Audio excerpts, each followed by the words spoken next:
even the names of the 4 ministries by which we are governed exhibits a sort of impudence in their deliberate reversal of the facts. The Ministry of Peace concerns itself with war, the Ministry of Truth with lies, the Ministry of Love with torture, and the Ministry of Plenty with starvation. These contradictions are not accidental, nor do they result from ordinary hypocrisy. They are deliberate exercises in doublethink. For it is only by reconciling contradictions that power can be retained indefinitely. In no other way could the ancient cycle be broken. If human equality is to be forever averted, if the high, as we have called them, are to keep their places permanently, then the prevailing mental condition must be controlled insanity. But there is one question which until this moment we have almost ignored. It is, why should human equality be averted? Supposing that the mechanics of the process have been rightly described, what is the motive for this huge, accurately planned effort to freeze history at a particular moment of time?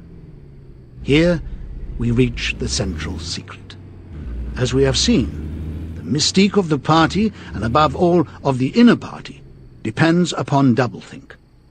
But deeper than this lies the original motive, the never-questioned instinct that first led to the seizure of power and brought doublethink, the thought police, continuous warfare, and all the other necessary paraphernalia into existence afterwards. This motive really consists... Winston became aware of silence, as one becomes aware of a new sound. It seemed to him that Julia had been very still for some time past. She was lying on her side, naked from the waist upwards, with her cheek pillowed on her hand, and one dark lock tumbling across her eyes. Her breast rose and fell slowly and regularly. "Julia?" No answer.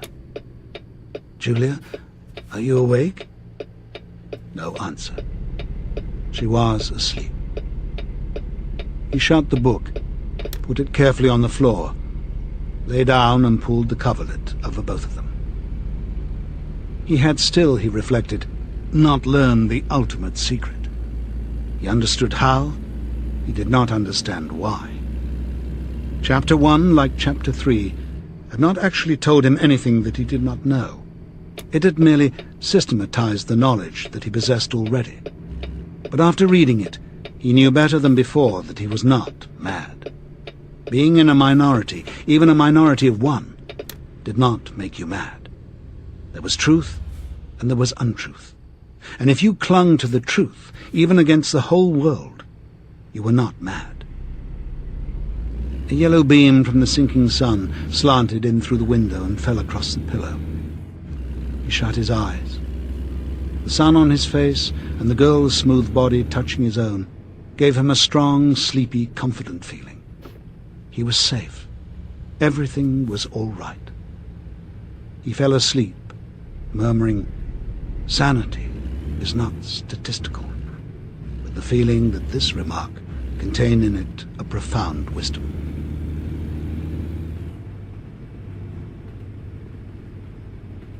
Chapter 10.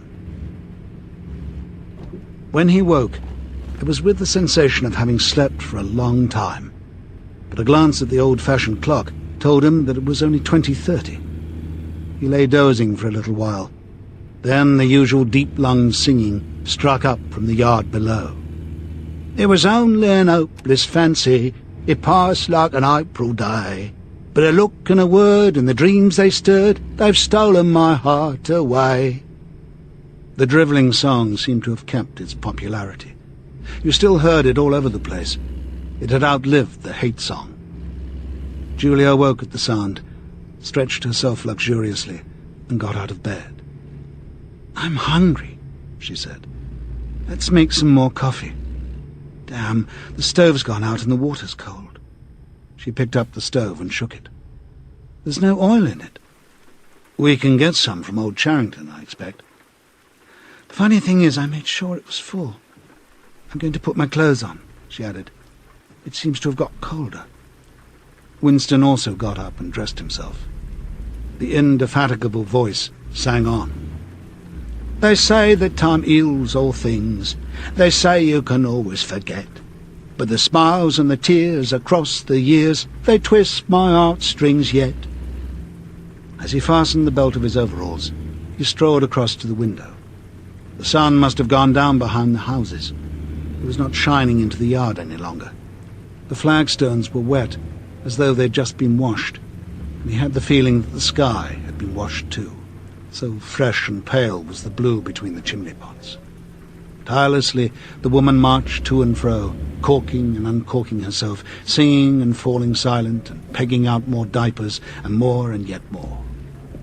He wondered whether she took in washing for a living, or was merely the slave of 20 or 30 grandchildren.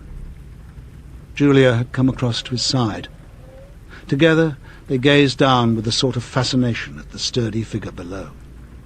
As he looked at the woman in her characteristic attitude, her thick arms reaching up the line, her powerful mare-like buttocks protruded, it struck him for the first time that she was beautiful.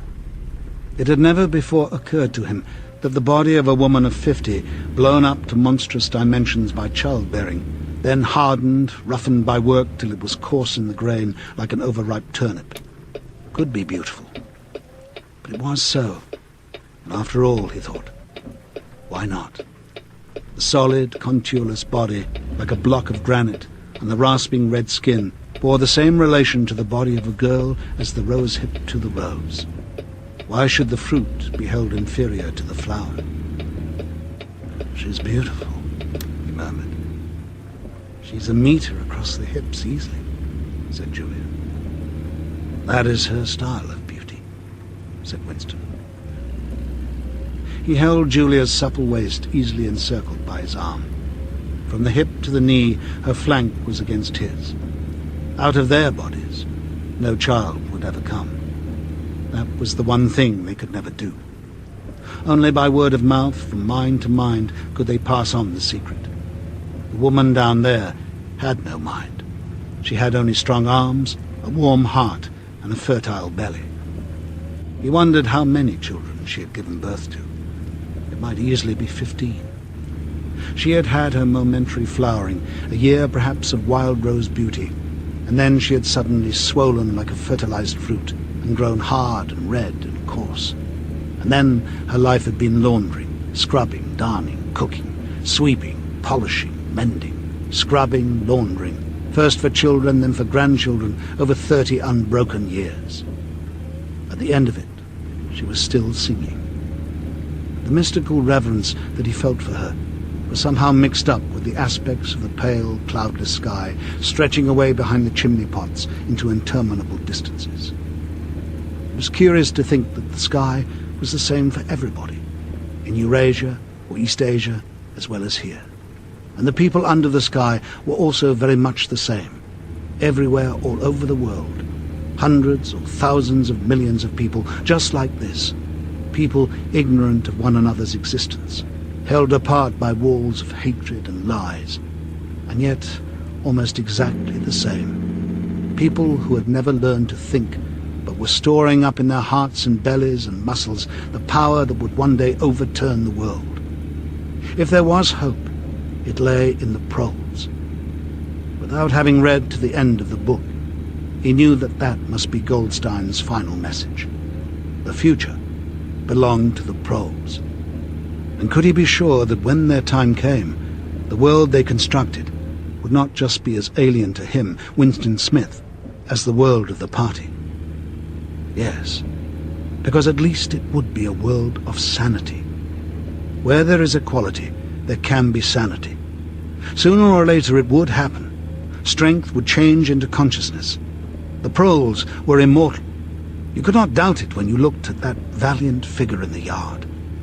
In the end, their awakening would come, and until that happened, though it might be 1,000 years, they would stay alive against all the odds, like birds passing on from body to body the vitality which the party did not share and could not kill. "Do you remember," he said, "the thrush that sang to us, that first day at the edge of the wood?" "He wasn't singing to us," said Julia. "He was singing to please himself. Not even that. he was just singing.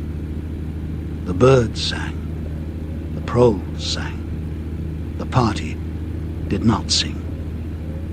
All around the world, in London and in New York, in Africa and Brazil, and in the mysterious forbidden lands beyond the frontiers, in the streets of Paris and Berlin, in the villages of the endless Russian plain, in the bazaars of China and Japan, everywhere stood the same solid, unconquerable figure, made monstrous by work and childbearing, toiling from birth to death, and still singing.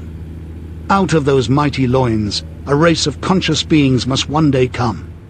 You were the dead. Theirs was the future.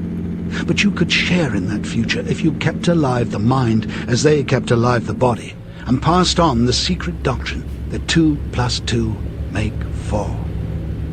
"We are the dead," he said. "We are the dead," echoed Julia dutifully. "You are the dead," said an iron voice behind them. They sprang apart. Winston's entrails seemed to have turned into ice. He could see the white all round the irises of Julia's eyes. Her face had turned a milky yellow. The smear of rouge that was still on each cheekbone stood out sharply, almost as though unconnected with the skin beneath. "You are the dead," repeated the iron voice. "It was behind the picture," breathed Julia. "It was behind the picture," said the voice. "Remain exactly where you are. Make no movement until you are ordered." It was starting. It was starting at last. They could do nothing except stand gazing into one another's eyes. To run for life, to get out of the house before it was too late. No such thought occurred to them. Unthinkable to disobey the iron voice from the wall. There was a snap as though a catch had been turned back, and a crash of breaking glass. The picture had fallen to the floor, uncovering the telescreen behind it. "Now they can see us," said Julia. "Now we can see you," said the voice. "Stand out in the middle of the room. Stand back to back. Clasp your hands behind your heads. Do not touch one another." They were not touching, but it seemed to him that he could feel Julia's body shaking. Or perhaps it was merely the shaking of his own. He could just stop his teeth from chattering, but his knees were beyond his control. There was a sound of trampling boots below, inside the house and outside. The yard seemed to be full of men. Something was being dragged across the stones. The woman's singing had stopped abruptly. There was a long, rolling clang, as though the wash-tub had been flung across the yard, and then a confusion of angry shouts, which ended in a yell of pain. "The house is surrounded," said Winston. "The house is surrounded," said the voice. He heard Julia snap her teeth together. "I suppose we may as well say goodbye," she said. "You may as well say goodbye," said the voice. And then another quite different voice, a thin, cultivated voice, which Winston had the impression of having heard before, struck in. "And by the way, while we're on the subject, here comes a candle to light you to bed. Here comes a chopper to chop off your head." Something crashed onto the bed behind Winston's back. The head of a ladder had been thrust through the window and had burst in the frame. Someone was climbing through the window. There was a stampede of boots up the stairs. The room was full of solid men in black uniforms with iron-shod boots on their feet and truncheons in their hands. Winston was not trembling any longer. Even his eyes he barely moved. One thing alone mattered: to keep still. To keep still and not give them an excuse to hit you.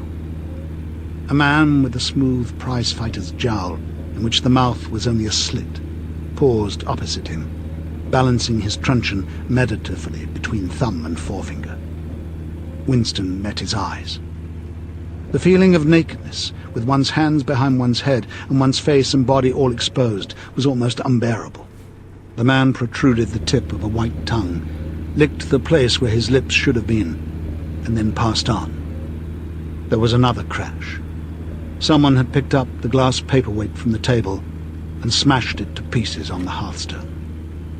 A fragment of coral, a tiny crinkle of pink like a sugar rosebud from a cake. rolled across the mat. How small, thought Winston. How small it always was.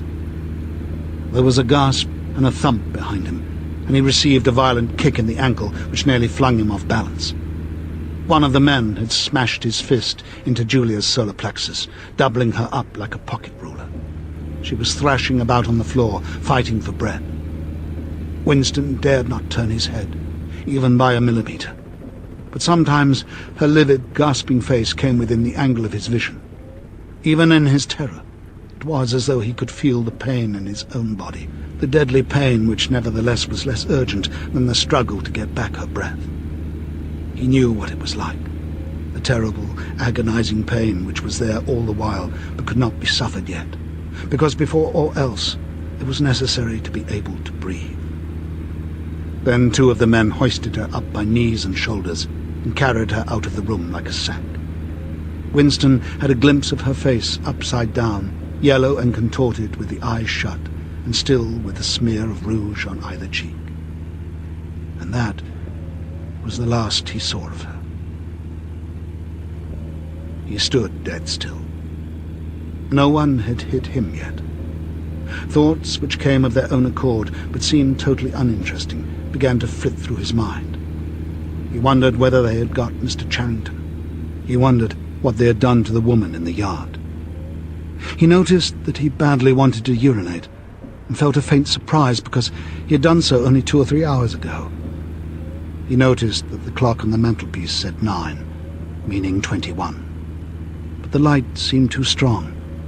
Would not the light be fading at 21 hours on an August evening?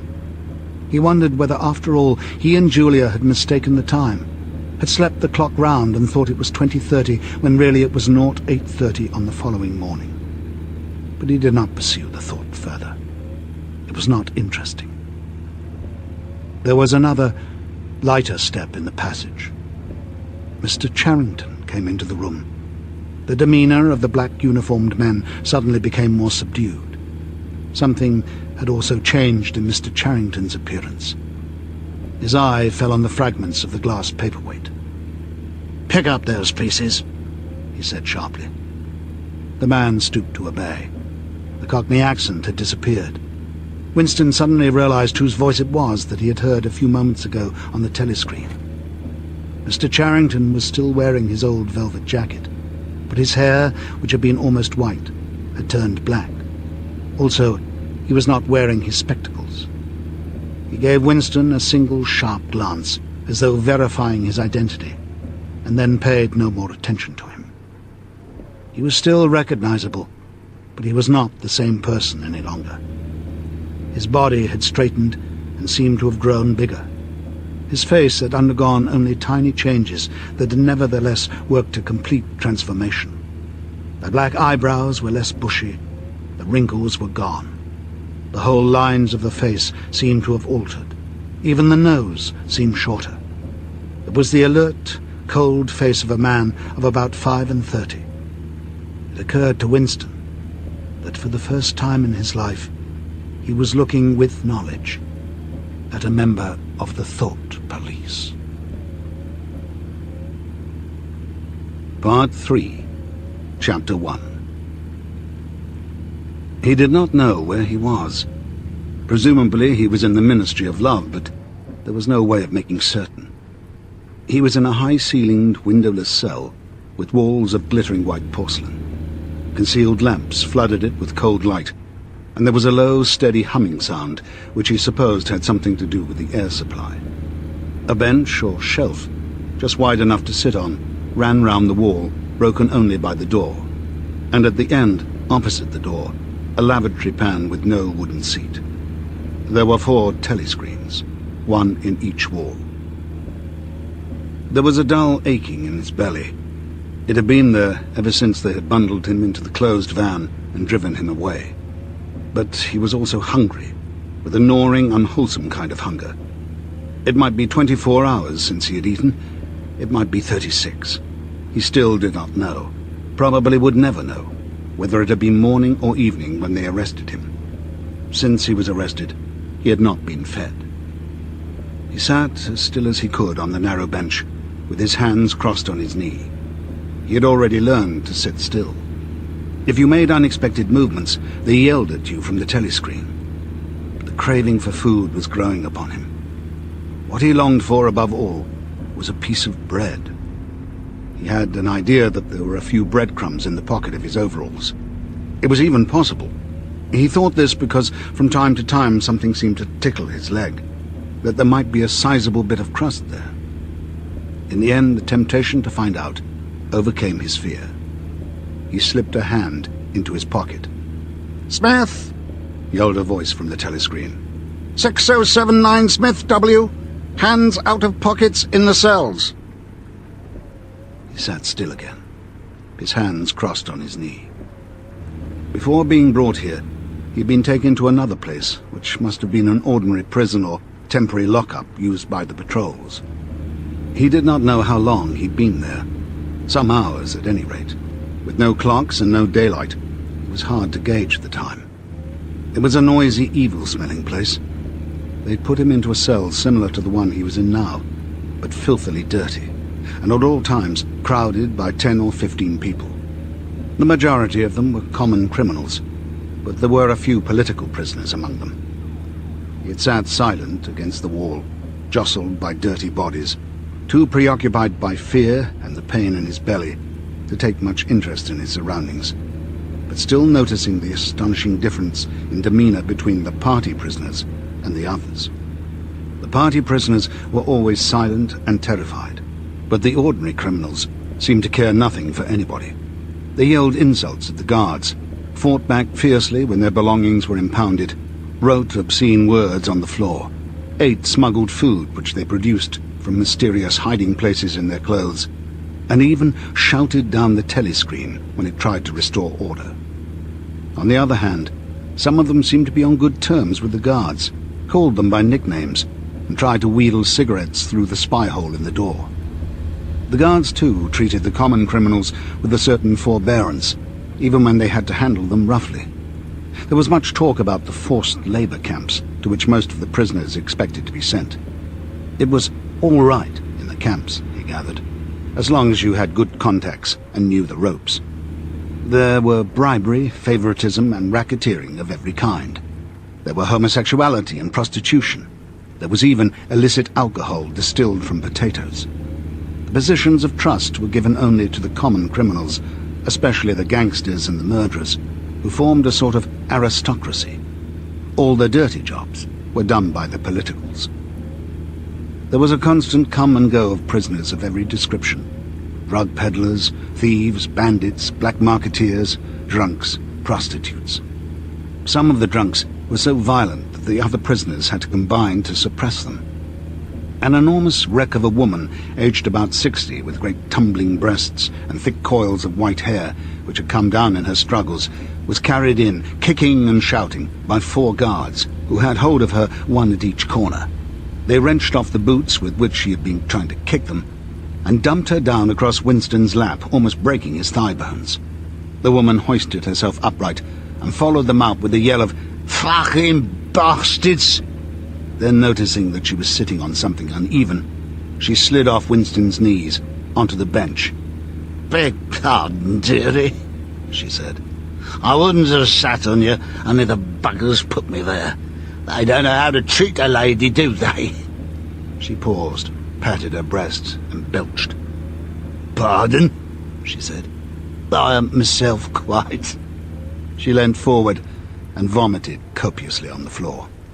"That's better," she said, leaning back with closed eyes. "Never keep it down, that's what I say. Get it up while it's fresh on your stomach, like."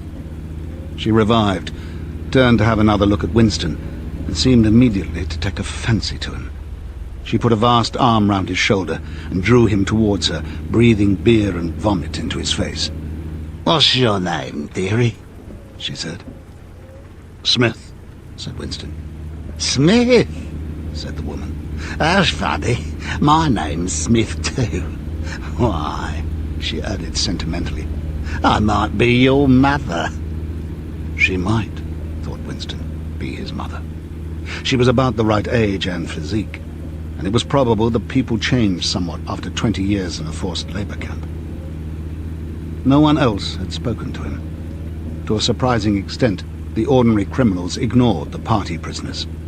The Pollits, they called them, with a sort of uninterested contempt. The party prisoners seemed terrified of speaking to anybody, and above all, of speaking to one another. Only once, when two party members, both women, were pressed close together on the bench, he overheard, amid the din of voices, a few hurriedly whispered words, and in particular, a reference to something called Room 101, which he did not understand. It might be 2 or 3 hours ago that they had brought him here. The dull pain in his belly never went away, but sometimes it grew better, and sometimes worse, and his thoughts expanded or contracted accordingly. When it grew worse, he thought only of the pain itself and of his desire for food. When it grew better, panic took hold of him. There were moments when he foresaw the things that would happen to him with such actuality that his heart galloped and his breath stopped. He felt the smash of truncheons on his elbows and the iron-shod boots on his shins. He saw himself grovelling on the floor, screaming for mercy through broken teeth. He hardly thought of Julia. He could not fix his mind on her. He loved her and would not betray her. But that was only a fact, known as he knew the rules of arithmetic. He felt no love for her, and he hardly even wondered what had happened to her. He thought oftener of O'Brien, with a flickering hope. O'Brien must know that he'd been arrested. The Brotherhood, he had said, never tried to save its members. But there was the razor blade. They would send the razor blade if they could. There would be perhaps 5 seconds before the guards could rush into the cell. The blade would bite into him with a sort of burning coldness, and even the fingers that held it would be cut to the bone. Everything came back to his sick body, which shrank, trembling from the smallest pain. He was not certain that he would use the razor blade, even if he got the chance. It was more natural to exist from moment to moment, accepting another 10 minutes' life, even with the certainty that there was torture at the end of it. Sometimes he tried to calculate the number of porcelain bricks in the walls of the cell. It should have been easy, but he always lost count at some point or another. More often, he wondered where he was and what time of day it was. At one moment he felt certain that it was broad daylight outside, and at the next, equally certain that it was pitch darkness. In this place, he knew instinctively, the lights would never be turned out. It was the place with no darkness. He saw now why O'Brien had seemed to recognize the illusion. In the Ministry of Love, there were no windows. His cell might be at the heart of the building, or against its outer wall. It might be 10 floors below ground, or 30 above it.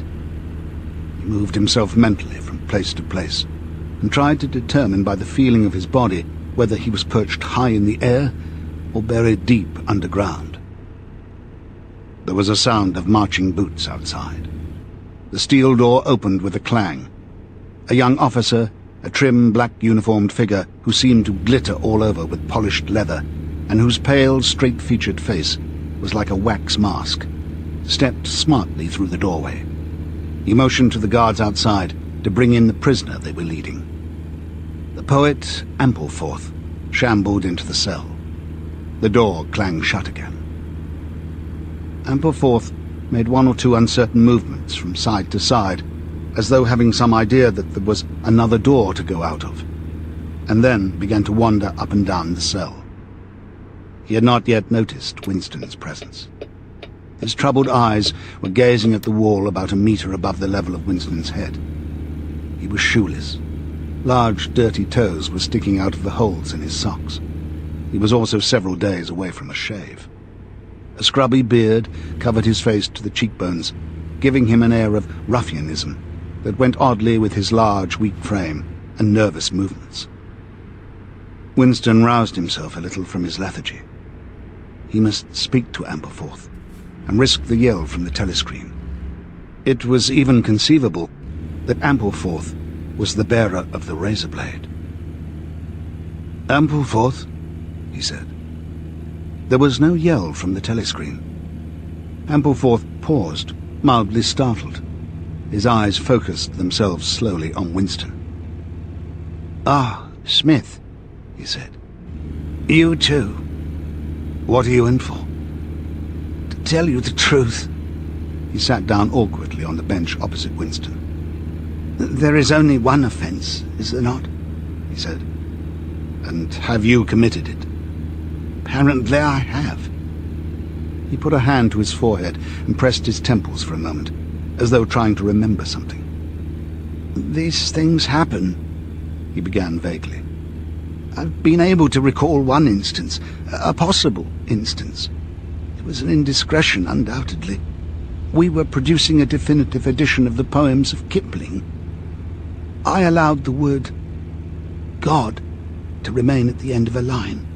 I couldn't help it," he added almost indignantly, raising his face to look at Winston. "It was impossible to change the line. The rhyme was rod. Do you realize that there are only 12 rhymes to rod in the entire language? For days I had racked my brains. There was no other rhyme." The expression on his face changed. The annoyance passed out of it, and for a moment he looked almost pleased. A sort of intellectual warmth, the joy of the pedant who has found out some useless fact, shone through the dirt and scrubby hair. "Has it ever occurred to you," he said, "that the whole history of English poetry has been determined by the fact that the English language lacks rhymes?" No, that particular thought had never occurred to Winston, nor in the circumstances did it strike him as very important or interesting. "Do you know what time of day it is?" he said. Ampleforth looked startled again. "I had hardly thought about it. They arrested me, it could be 2 days ago, perhaps 3. His eyes flitted round the walls, as though he half expected to find a window somewhere. "There's no difference between night and day in this place. I do not see how one can calculate the time." They talked desultorily for some minutes. Then, without apparent reason, a yell from the telescreen bade them be silent. Winston sat quietly, his hands crossed. Ampleforth, too large to sit in comfort on the narrow bench, fidgeted from side to side, clasping his lank hands first round one knee, then round the other. The telescreen barked at him to keep still. Time passed. 20 minutes, an hour? It was difficult to judge. Once more there was the sound of boots outside. Winston's entrails contracted. Soon, very soon, perhaps in 5 minutes, perhaps now, the tramp of boots would mean that his own turn had come. The door opened. The cold-faced young officer stepped into the cell. With a brief movement of the hand, he indicated Ampleforth. "Room 101, he said.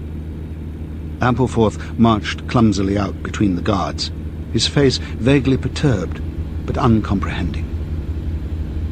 What seemed like a long time passed. The pain in Winston's belly had revived.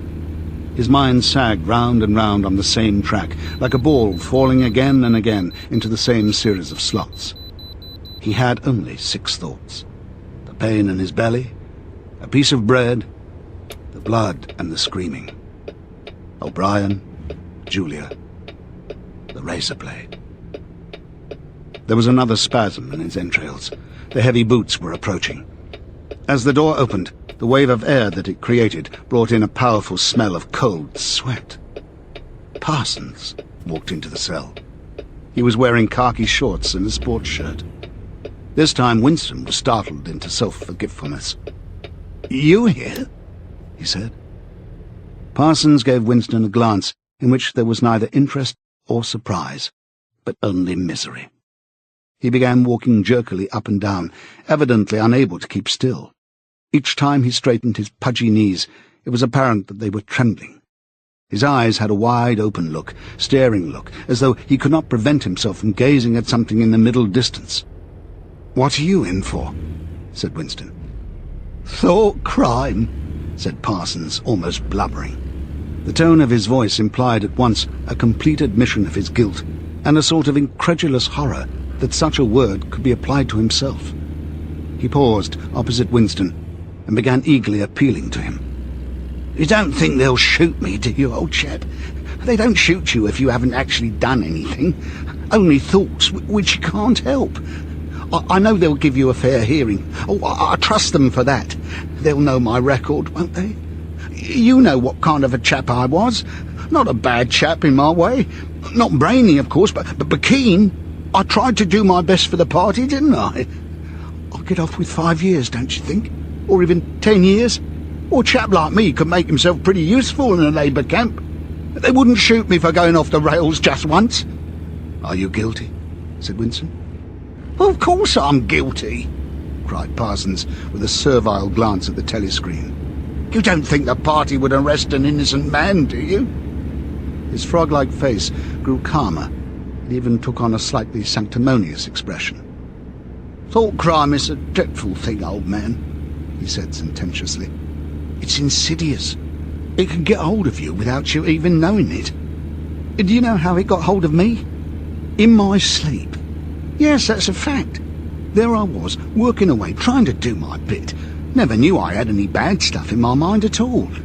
And then I started talking in my sleep. Do you know what they heard me say?" He sank his voice like someone who's obliged for medical reasons to utter an obscenity. "Down with Big Brother." Yes, I said that. Said it over and over again, it seems. Between you and me, old man, I'm glad they got hold of me before I went any further. Do you know what I'm going to say to them when I go up before the tribunal? "Thank you," I'm going to say. "Thank you for saving me before it was too late." "Who denounced you?" said Winston. "It was my little daughter," said Parsons with a sort of doleful pride. "She listened at the keyhole, heard what I was saying, and nipped off to the patrols the very next day. Pretty smart for a nipper of 7, eh? I don't bear her any grudge for it. In fact, I'm proud of her. It shows I brought her up in the right spirit, anyway." He made a few more jerky movements up and down, several times casting a longing glance at the lavatory pan. Then he suddenly ripped down his shorts. "Excuse me, old man," he said. "I can't help it. It's the waiting." He plumped his large posteriors onto the lavatory pan. Winston covered his face with his hands. "Smith," yelled the voice from the telescreen. 6079 Smith W. Uncover your face. No faces covered in the cells." Winston uncovered his face.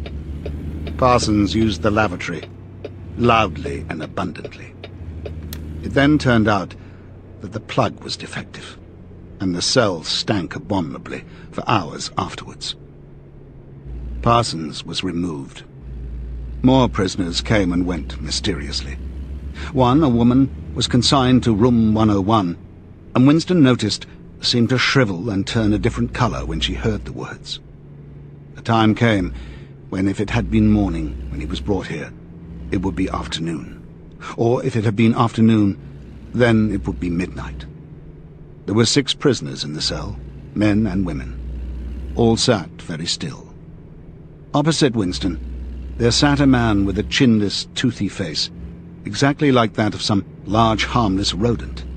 His fat, mottled cheeks were so pouched at the bottom that it was difficult not to believe that he had little stores of food tucked away there. His pale grey eyes flitted timorously from face to face, and turned quickly away again when he caught anyone's eye. The door opened, and another prisoner was brought in, whose appearance sent a momentary chill through Winston. He was a commonplace, mean-looking man, who might have been an engineer or technician of some kind. But what was startling was the emaciation of his face. It was like a skull. Because of its thinness, the mouth and eyes looked disproportionately large, and the eyes seemed filled with a murderous, unappeasable hatred of somebody or something. The man sat down on the bench at a little distance from Winston. Winston did not look at him again, but the tormented, skull-like face was as vivid in his mind as though it had been straight in front of his eyes. Suddenly he realized what was the matter. The man was dying of starvation. The same thought seemed to occur almost simultaneously to everyone in the cell. there was a very faint stirring all the way round the bench. The eyes of the chinless man kept flitting toward the skull-faced man, then turning guiltily away, then being dragged back by an irresistible attraction. Presently, he began to fidget on his seat. At last he stood up, waddled clumsily across the cell, dug down into the pocket of his overalls, and with an abashed air, held out a grimy piece of bread to the skull-faced man. There was a furious, deafening roar from the telescreen. The chinless man jumped in his tracks. The skull-faced man had quickly thrust his hands behind his back, as though demonstrating to all the world that he refused the gift. "Bumstead!" roared the voice. 2713 Bumstead J. Let fall that piece of bread." The chinless man dropped the piece of bread on the floor. "Remain standing where you are," said the voice. "Face the door. Make no movement." The chinless man obeyed. His large, pouchy cheeks were quivering uncontrollably. The door clanged open. As the young officer entered and stepped aside, there emerged from behind him a short, stumpy guard with enormous arms and shoulders. He took his stand opposite the chinless man, and then, at a signal from the officer, let free a frightful blow, with all the weight of his body behind it, full in the chinless man's mouth. The force of it seemed almost to knock him clear of the floor. His body was flung across the cell and fetched up against the base of the lavatory seat. For a moment he lay as though stunned, with dark blood oozing from his mouth and nose. A very faint whimpering or squeaking, which seemed unconscious, came out of him. Then he rolled over and raised himself unsteadily on hands and knees. Amid a stream of blood and saliva, the two halves of a dental plate fell out of his mouth. Prisoners sat very still, their hands crossed on their knees. The chinless man climbed back into his place. Down one side of his face, the flesh was darkening. His mouth had swollen into a shapeless, cherry-coloured mass with a black hole in the middle of it. From time to time, a little blood dripped onto the breast of his overalls. His grey eyes still flitted from face to face, more guiltily than ever, as though he were trying to discover how much the others despised him for his humiliation. The door opened. With a small gesture, the officer indicated the skull-faced man. "Room 101, he said. There was a gasp and a flurry at Winston's side. The man had actually flung himself on his knees on the floor with his hands clasped together. "Comrade officer," he cried, "you don't have to take me to that place. Haven't I told you everything already? What else is it you want to know? There's nothing I wouldn't confess, nothing. Just tell me what it is and I'll confess it straight off. Write it down and I'll sign it, anything. Not room 101. "Room 101, said the officer. The man's face, already very pale, turned a colour Winston would not have believed possible. It was definitely, unmistakably, a shade of green. "Do anything to me," he yelled. "You've been starving me for weeks. Finish it off and let me die. Shoot me, hang me, sentence me to 25 years. Is there somebody else you want me to give away? Just say who it is and I'll tell you anything you want. I don't care who it is or what you do to them. I've got a wife and 3 children. The biggest of them isn't 6 years old. You can take the whole lot of them and cut their throats in front of my eyes, and I'll stand by and watch it, but not room 101. "Room 101, said the officer. The man looked frantically around at the other prisoners, as though with some idea that he could put another victim in his own place. His eyes settled on the smashed face of the chinless man. He flung out a lean arm. "That's the one you ought to be taking, not me," he shouted. "You didn't hear what he was saying after they bashed his face. Give me a chance, and I'll tell you every word of it. He's the one that's against the party, not me." The guard stepped forward. The man's voice rose to a shriek. "You didn't hear him," he repeated. "Something went wrong with the telescreen. He's the one you want. Take him, not me." The 2 sturdy guards had stooped to take him by the arms. But just at this moment he flung himself across the floor of the cell and grabbed one of the iron legs that supported the bench. He had set up a wordless howling like an animal. The guards took hold of him to wrench him loose, but he clung on with astonishing strength. For perhaps 20 seconds they were hauling at him. The prisoners sat quiet, their hands crossed on their knees, looking straight in front of them. The howling stopped. The man had no breath left for anything except hanging on. Then there was a different kind of cry. A kick from a guard's boot had broken the fingers of one of his hands. They dragged him to his feet. "Room 101, said the officer. The man was led out, walking unsteadily, with head sunken, nursing his crushed hand. All the fight gone out of him. A long time passed.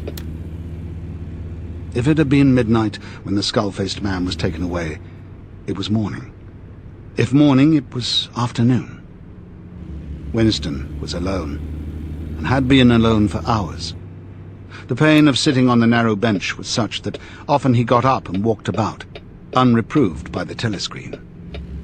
The piece of bread still lay where the chinless man had dropped it. At the beginning, it needed a hard effort not to look at it, but presently hunger gave way to thirst. His mouth was sticky and evil-tasting. The humming sound and the unvarying white light induced a sort of faintness, an empty feeling inside his head. He would get up because the ache in his bones was no longer bearable, and then would sit down again, almost at once because he was too dizzy to make sure of staying on his feet. Whenever his physical sensations were a little under control, the terror returned. Sometimes, with a fading hope, he thought of O'Brien and the razor blade. It was thinkable that the razor blade might arrive concealed in his food, if he were ever fed. More dimly, he thought of Julia. Somewhere or other, she was suffering, perhaps far worse than he. She might be screaming with pain at this moment. He thought, if I could save Julia by doubling my own pain, would I do it? Yes, I would. But that was merely an intellectual decision. Take it. He did not feel it. In this place, you could not feel anything, except pain and the foreknowledge of pain. Besides, was it possible, when you were actually suffering it, to wish for any reason whatever that your own pain should increase?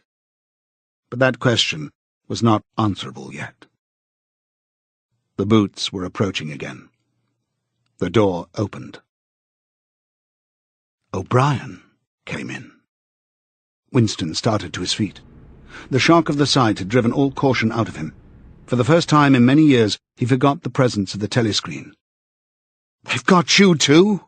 he cried.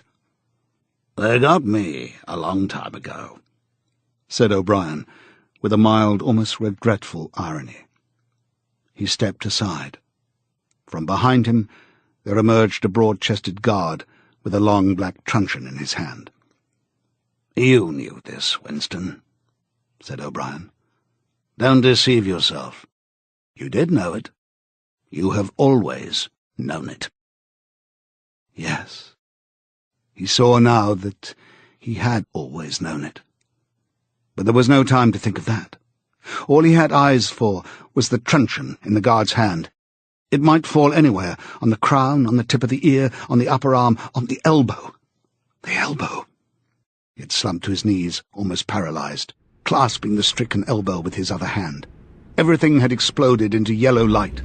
Inconceivable that one blow could cause such pain. The light cleared, and he could see the other two looking down at him. The guard was laughing at his contortions. One question, at any rate, was answered. Never, for any reason on earth, could you wish for an increase of pain. Of pain, you could wish only one thing: that it should stop. Nothing in the world was so bad as physical pain. In the face of pain, there are no heroes.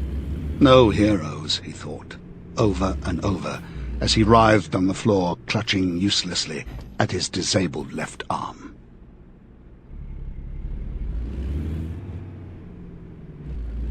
Chapter 2.